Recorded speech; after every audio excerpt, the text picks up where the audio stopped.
What's up YouTube, Dramatello here, and today I'm gonna make a video about showing you how PlayStation 5 is actually better than PC. Now, you have heard me correct. I know that many videos and many places in forums and in Reddit and places like that, you will always hear these opinions about PC, how much it's better, and it is better in a lot of situations and probably in most categories. However, there are still a lot of great benefits to the PlayStation 5. Now, notice how I'm saying PlayStation 5 and not PlayStation in general. Because it is, in my opinion, that the PlayStation 5 is truly a different kind of a machine than all the previous PlayStations. Now, I'm well aware of the PlayStation 3, the PlayStation 4, the Pro, the Slim version. I'm aware of these machines. However, I don't think they have any actual benefit unless you take into account PlayStation 5, which to me is a whole different beast. So my comparison, to make things very specific and to make sure that you understand, this is a comparison between the PlayStation 5 and PC, not PlayStation in general. Okay? Now let's start this video. And the first thing I want to talk is about the cost. And I know that a lot of people are talking about this, but here's the thing, right? People are saying that PC is better, like when we're talking about specs and stuff like that. But this is actually when you have a lot of money. You see, a lot of us people don't really have a crazy PC. And it's only if you really have like a great GPU already or have like mostly like great stuff and maybe you need to like upgrade like a tiny little thing or maybe a little maybe the CPU or switch it up a little bit, then maybe if you do something like this every, I don't know, a few years, let's say between 3 to 5 years, then you're in good shape, right? Like you really have a computer that is generally already an okay computer to play games on it. So you don't really have an issue. But if we're talking about a person who either has a very weak computer, which in that case he might already need a whole different altogether PC. He's going to have to buy everything. But really, when we were talking about the actual money like that he needs to spend, if he doesn't have a PC or he has a very weak PC, we're talking about a big investment. He's going to have to put a lot of money, especially if he wants maybe not even a high-end computer, but even like a mid-end sort of computer. He's still going to have to put a lot of money. In most cases, he's going to pay more than a console is cost. Now, the console gives you pretty darn good specs. So this is the conclusion about cost and the money efficiency when we're talking about a PlayStation 5 or a PC. The second thing I want to talk with you about is no parts, no headache. What do I mean by that? Well, when we're talking about upgrading a PC, it usually means more than what we think. Now, look. If money is not an issue for you, I don't know, if you're rich or you have like a whole lot of money to waste, then by all means you go and buy the best parts, the best GPU, the best CPU, the best computer, and you're set for years, right? But most of us don't have the money to buy all these fancy stuff. So what happens is what I call the domino effect. And what this means is that by doing something, something else comes up. And then another thing comes up. So let me give you my personal experience in the past few months, by the way. I had a Vega 64 GPU. My Vega 64 GPU started to crash on me. It started not a whole lot of crashes, but it started to make some problems, okay? So I said, okay, so my GPU is probably messed up. I need to switch it up. But then I realized, okay, my CPU isn't that good either. So what do? I said, okay, so I'm going to upgrade my GPU and hopefully that will fix the issue because I wasn't even sure that the issue comes from the GPU.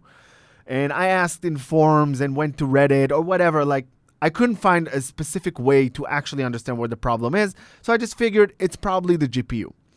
Once I did that, I started to realize that I had a bunch of frame drops from my GPU because my CPU was very weak. So because my CPU was very weak, now I need to upgrade my CPU. But that's not the end of the story.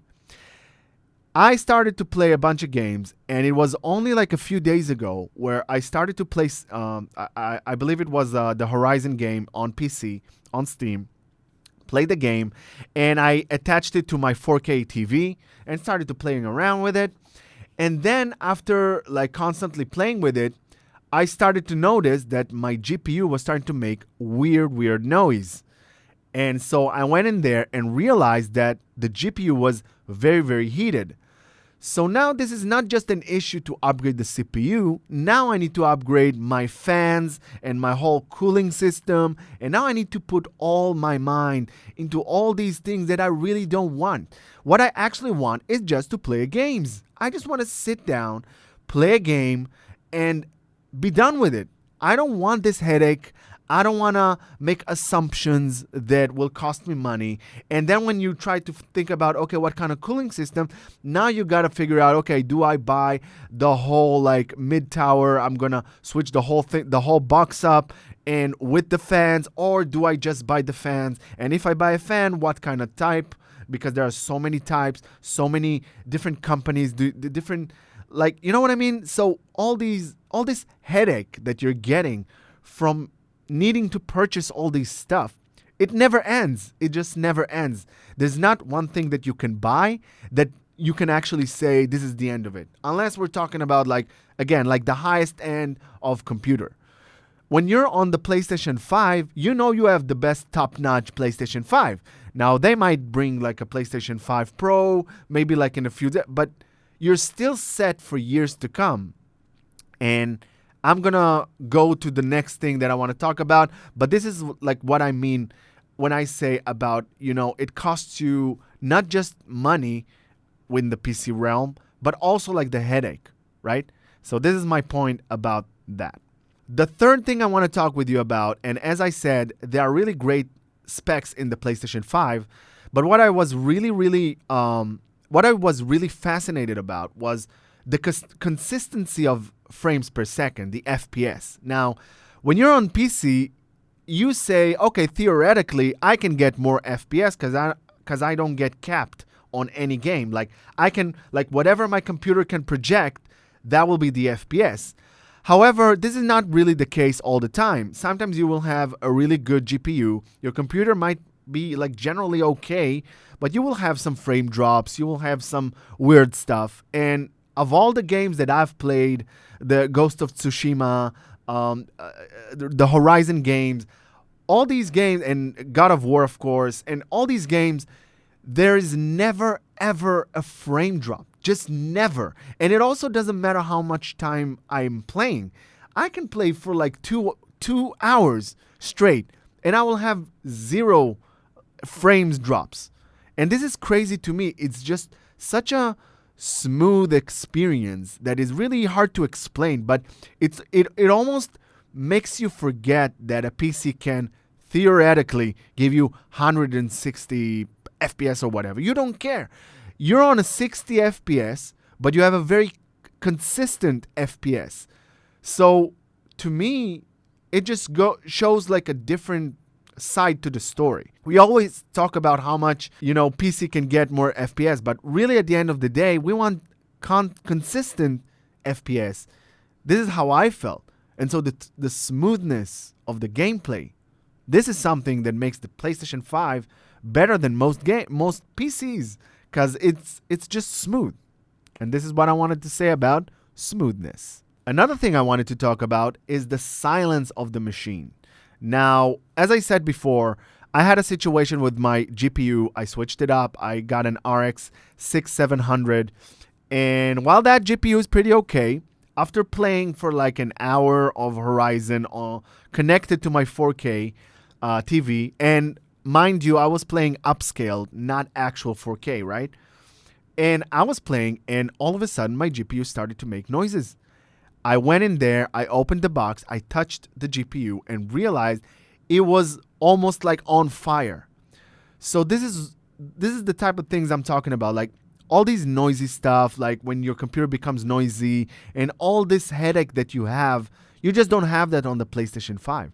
The PlayStation 5 can literally sit on your desk, not between your legs where it's like down there and it's like you don't care, you don't really hear it. I'm telling you, you can put the PlayStation 5 right next to your face and you can turn it on and start playing, and it is silent as if it's not there.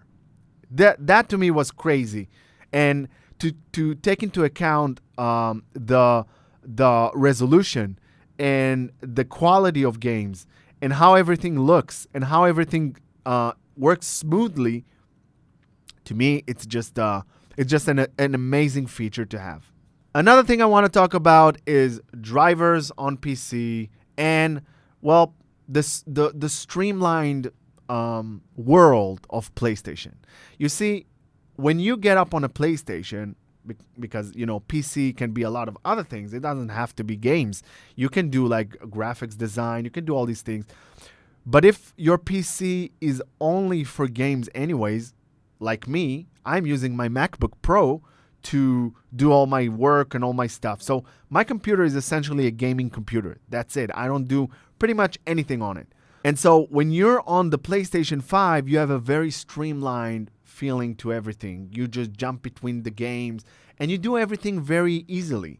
And this also comes down to like I'm starting there's a large version of the Steam, right? When you put it on full screen and you put it on your TV, because obviously you can connect like an Xbox controller or a DualSense controller or whatever, and you connect it and you play it as if it's a console, right? You connect it to the TV, and while that might be okay when you have already loaded the game, but there are many games where it doesn't work that way. You still need to get up from the couch. You need to put the launcher. I'll give you an example. Like Elder Scrolls Online is a great example. You need to go through the first initial menus until you are actually in the game for you to actually start playing, and you can actually sit on the couch. And even then, something can pop, or maybe you'll have like a message popping or something. Whatever happens, all these things really distract you from the gaming itself, from the experience, right? When you're on PlayStation 5, you just game, you just play, and that's it. And if you want to go through another thing, you just go to the controller, you do whatever you want with it. You go outside of the game that you're playing right now, you go to the other game, you play a little bit, maybe you go back. So it's a very streamlined and very convenient way to just approach gaming in general. Another thing I want to add up, which is another tiny little thing, but to me it feels like pretty important, which is the trophies.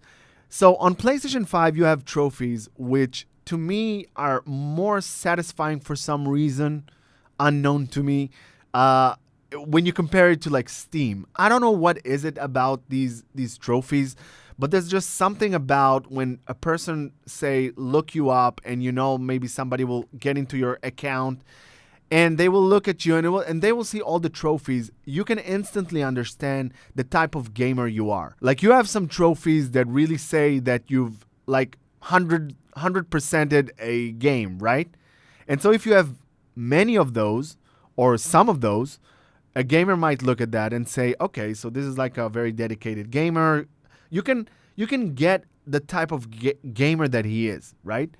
Generally speaking, I'm talking, right? You can also understand if he just started off on PlayStation, so you see he has very tiny little trophies or whatever, or maybe he doesn't have time. So you can get all this from just looking at their account and look at the achievements and the trophies.